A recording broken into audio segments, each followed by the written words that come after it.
people we encounter in our lives are reflections of the relationship we have with ourselves. Damon's character is a mirror of the inner voice, the true, unfiltered self. Think of Damon as the soul, and Elena as the mind in the body, experiencing reality. A fulfilled life is one where the soul can communicate to the mind, and vice versa. True love is a mirror. Every person has a balance of dark and light. Therefore, every relationship is balancing too light and too dark. There is meant to be an equilibrium. Healed people are meant to fit into each other like puzzle pieces. There should be a sense of stability to complement each other. When there is an imbalance, shit don't work out. Hello, my name is Noble Star, and today we will be talking about the inner workings of Damon and Elena's relationship. I already uploaded part 1 of my Vampire Diaries series, where I went into Stefan and Elena's relationship and why it was doomed from the start. Check that out. Okay, disclaimer. Romantic relationships are not the hill I will die on. A person must first awaken the love that already exists within themselves to be able to authentically love others and the collective of living beings that exist on Earth. My interest in Damon and Elena's relationship is because it really reflects that internal journey we all go through to find self-love. It mirrors the conflict that leads to oneness. Think of romantic and platonic relationships as the gift you give yourself, the cherry on top of a sundae made of stars. You are the stars. We love enemies to lovers because it's a beacon of hope that a person can come back from hating themselves. Everything leads to love. Every healthy relationship should lead you back to yourself. Damon and Elena had instant chemistry from the moment they laid eyes on each other. It was palpable. You could almost reach inside of the screen and sense the energetic entanglement between the two. It reminds me of the longing we feel to be our true selves. That desire to be who you want to be is very intense. It is an attraction that you feel to yourself, just like what we feel between Damon and Elena. It's a dance between the mind and the soul. These two aspects of yourself that feel opposing at times, that want to go in two different directions, but yet we're put inside of the same person. It can be very frustrating to experience this. Their initial rejection of each other really mirrors our internal landscape as well. We live in a world that encourages us to reject our bodies, our skin, our hair, our teeth, our laugh, our personalities, our sense of humor, our intelligence. People feel at odds. They feel at war in their own bodies. Why? Because our society's rejection of human complexity triggers a conflict between the soul and the mind. We are the ultimate enemies to lovers. We see the reflection of this in everything. As above, so below. As within, so without. Dark, light, yin, yang, masculine, feminine, Damon, Elena. The reason Damon's character fascinates me so much is because I desire and seek to accept that darkness within myself. Deep down, there is love within you, whether you believe it or not, and it's always trying to come out. It's always trying to express itself. You feel undeniable chemistry for the person you are becoming.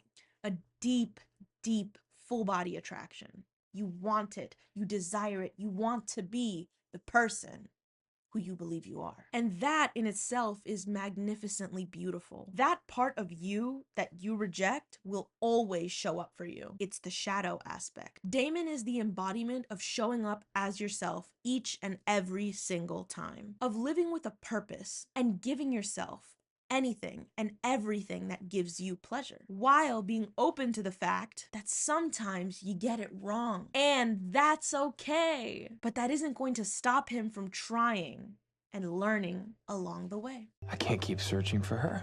Really? After only 2 years? That's actually Moderately healthy. Yeah, what are you going on? 146? I figured 200 marks probably a good stopping point. I mean, no answer is enough. I keep thinking I want to know why, when, the precise moment when my wife decided life with me wasn't enough. She charmed me, your wife, Isabel. She talked a good game, man. She was smart. She had this excitement in her eyes. Probably should have known there was something different about her. Some tidy Catherine. There had to be some reason I didn't kill her. That's enough, Damon. I don't want to hear anymore. I just don't want to waste any more of my life searching for answers that I really don't want. I'm through with Isabel. I'm done with all of this.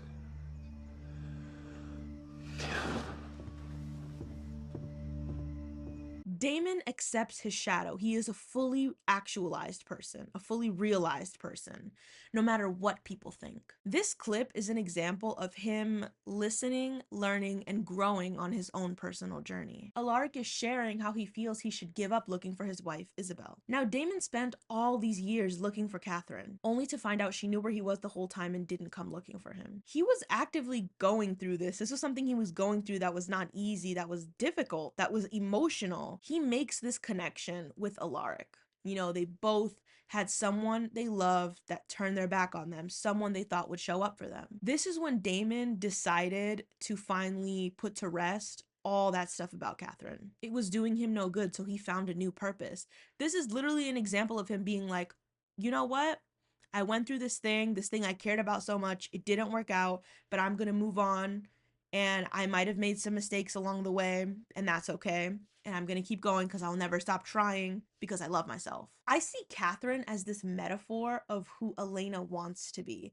Because by the end of the show, Elena was like this hybrid between her and Catherine, like still herself, but a little bit like Catherine, if you really think about it. Catherine is a closer representation of what Elena's soul longs for, which is to accept that there is darkness, to accept that there's another side of her, that she's not just, I'm the good girl, I'm Elena. No, you're more complex, and the soul longs for that because that means it will be loved properly, loved fully realized, fully engaged with, and our soul longs for that from us, longs to be seen. It wants you to accept yourself. It feels rejected when you reject yourself, but it will not settle for anything less than you. You are what your soul desires. No one else will ever be enough for your soul. It is you, only you. And here we see Damon giving up on someone that was kind of like Elena, but not in the ways that counted.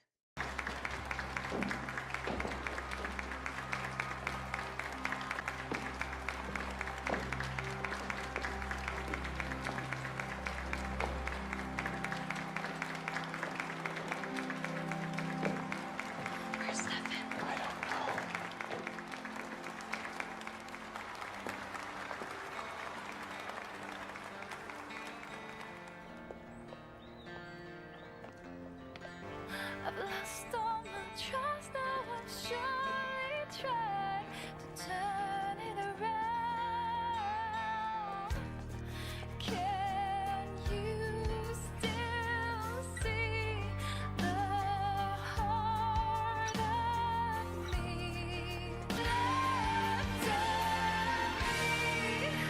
Make my heart a better place. Make my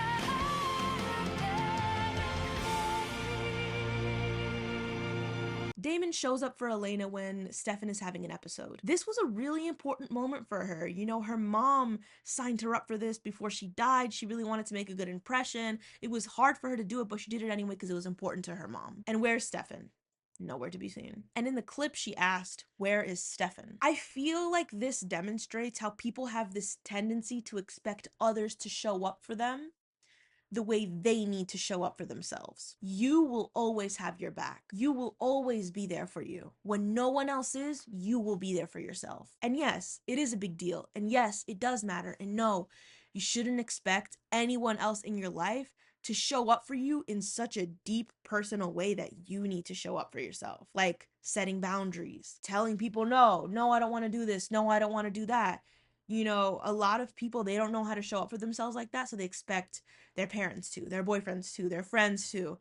And no one can be inside your brain. No one can be in you to know how you feel and what you want, to protect you and to live your life. Because that's really what people are seeking when they expect that from other people, when they prioritize these romantic relationships, all these relationships over the relationship they have with themselves, right? You want someone to make all the choices for you. You want someone to live through you when you should be living for yourself and making decisions for yourself, for your body and your soul and your mind.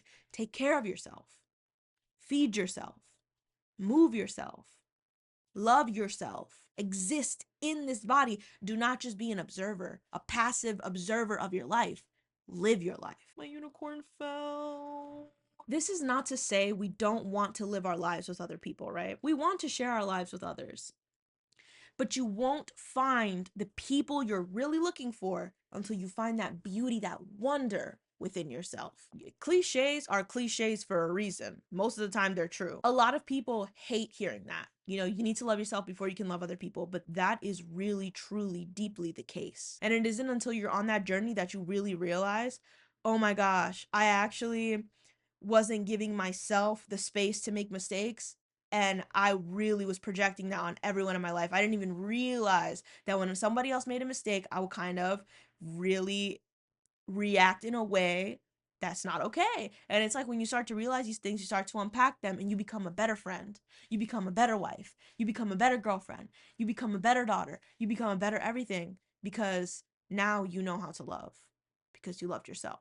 And every single relationship in your life is the universe guiding you back to yourself. Don't trust anyone that isn't guiding you back to yourself. Don't trust anyone that wants to make decisions for you, that wants to use your life and use your energy to give them more power to make decisions for themselves. Don't let people use you like that.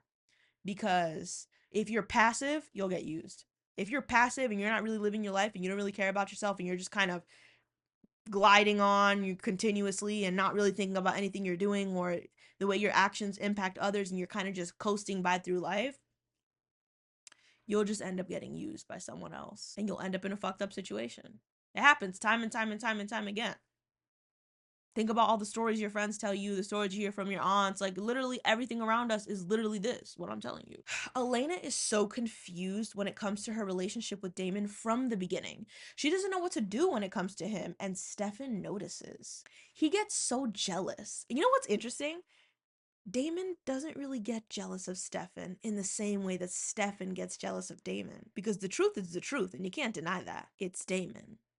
It's always gonna be Damon. We will always be more attracted to our inner selves than we are to anything else in the world, no matter what society tells you, right? No matter if society tells you, well, you should love a man more than you love you should devote everything to your family and not have any time for yourself, and blah, blah, blah. Even though society tells you that, your inner self will always be screaming out.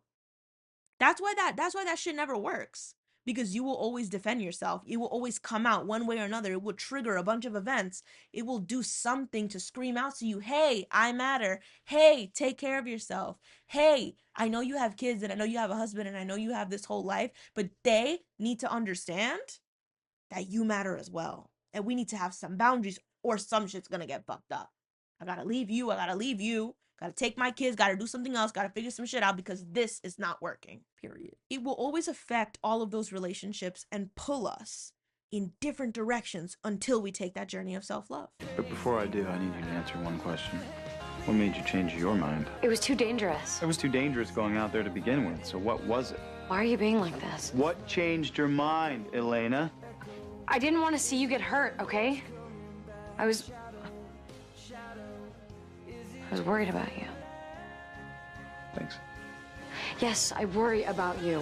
Why do you even have to hear me say it? Because when I drag my brother from the edge and deliver him back to you, I want you to remember the things you felt while he was gone. It shocks me every time when I see this part of the show, this clip. It's the way he sees her, the way he looks at her, the way he's speaking to her. He supports her, even when the path she is choosing to go on brings her further away from union with him. Listen to what I'm saying. He trusts her, even as she takes the path away from him, seeking completion in another person. This so deeply mirrors our relationship with ourselves. Your shadow aspect that you reject, that you hide, that you're having trouble integrating, it is on your side, ride or die, even when you're choosing something that will bring you away from yourself. It's like, but I still support you because it's you. It's you. I love you. Everything you do is amazing. Even as you're making this mistake, it's still amazing because everything you do is awesome. And I know you'll come back to me because I trust you. Wow. Wow. That's love. That's love. you know? And that's why you need to love yourself before you love other people. That's exactly why. Because you need to see yourself like that. Like, yo, I don't give a fuck what happens with anything else. But one thing about me, I'm not gonna get got. So that's what it is. He said he wants her to remember how it feels now. And I just find that so beautiful. I want to take a second to actually unpack how beautiful that is. It's like you're choosing something that I don't agree with. And I'm gonna help you and we're gonna do it together. And it's so like it's like when you date someone and damn and they left you or they cheated on you or something, you're like, I just need to date somebody else because I need to find joy and I need to find love within others and not within myself, right? And your soul is like, okay, this is what you want to do. I support everything you do. I support your mistakes. I support your wins. I support everything you do. This is what you want to do. Okay, let's do it. But I want you to remember how you felt. I want you to remember how you felt when it was just us, when you and me were together, before you find this person who you think is going to complete yourself. I want you to remember me and you, the mind and the soul, us. I want you to remember. And it's crazy because a lot of the times we blur out like moments of being alone. We skip over them in our minds. We avoid it, but you can't hear it because you're so traumatized and because of all the shit that's happened. But the longer you sit with it, the more you'll heal and the deeper you'll have that beautiful type of relationship, man. When I tell you I'm so in love with myself. Stop. And I'm so serious. I'm not even joking. Like I used to think people were so crazy saying that shit. Like, all right. No, it's real, y'all. Scout's honor. Like, and it's not superficial. It's not just like, oh, I love my hair, I love my skin, I love this, I love. No, it's so deep. It's so deep. I most of the time don't even identify with like my physical features in this realm. I'm just like, I am a being of light. I transcend this body. I am so kind and so beautiful, and I observe myself being kind and beautiful. And I am so, every time I get to know myself, I learn something new, and it scares and shocks me and surprises me, and then I just fall in love with it. Like, for example, I used to really identify with being intelligent. Like, I used to be like, that's so important to me. I'm intelligent. I'm intelligent. Until I realized I don't actually prioritize intelligence in my life. I prioritize love, truth, pleasure, and maybe truth requires searching. And searching is like intelligence, like research. And love also requires searching. This whole journey requires some type of investigation. But that doesn't mean intelligence is everything to me. There's mad shit I don't know, and that's okay. I don't give a fuck. All right, I don't know everything. Period. What I do know is I'm that girl. I'm that they. And sometimes it's very bad bitchery, you know, but other times, most of the time, I don't like to see myself and value myself based on physical things because my skin will sag, my hair will gray, you know, like I'm changing, my body's changing all the time, like, but who I am on the inside, it's just peeling back and just becoming fully me. And I love that. It's not easy to sit with yourself like that, but I know without a shadow of a doubt that I'll never prioritize anyone else in this world over myself. In the patriarchy, people use that against us, right? Like, you need to prioritize your family and your children and your family and your boyfriend over yourself and your girlfriend over yourself. It's like, who the fuck said that? The more I fill into my cup, the more I have for others. The more I better myself, the better friend I am. So why would I prioritize everyone else? I should prioritize me. And when I prioritize me, I prioritize everyone else because we are one. There is oneness. We are one collective consciousness super being, right? Experiencing this reality all together. But not everyone is going to reach that sort of enlightenment. So I have to have boundaries with the people who don't understand that yet. I love them, but you don't understand that yet. So you're operating out of really unhealed behavior. So you're going to have to take a step back, Pookie, because it's about me, bitch. It's my movie, bitch. Move. Peace and love.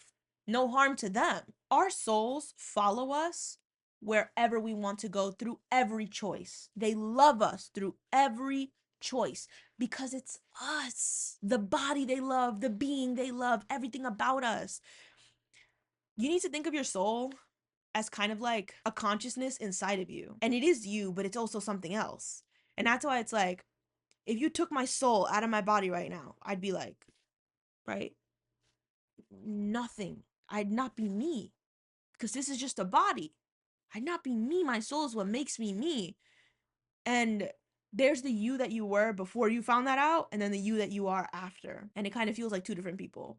And part of the journey is like integrating yourself into one being, but seeing it as two separate entities is really useful, especially when you're unpacking it. It makes it like fit in your head.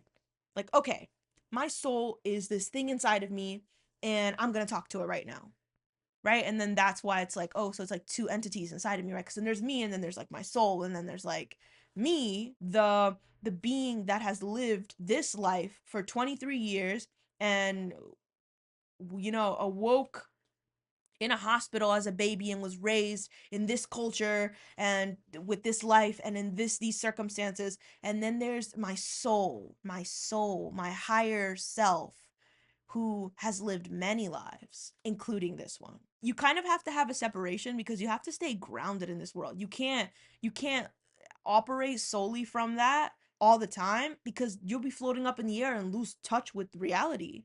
And I don't want to do that. Ooh, no. Reality slays sometimes. And that's why being grounded is so important, because yes, all that is true. And I'm still existing here now. I'm still existing here now. And I'm still living this life now. And it's not about being up in the ether so much that I'm like, I don't even want to live. You know, I don't want to get into all that because I do want to live. I am living and I will continue to live grounded here on earth because it is all true. That is why Damon and Elena's relationship is so relevant to me. I keep saying the word mirror because everything's a mirror. I'm a mirror. I'm a mirror to you right now, reflecting yourself back to you. I love Damon's darkness. I love Elena's darkness. I love their darkness. There's something about Damon and Elena that calls to us, a desire to be perfectly imperfect. Thank you.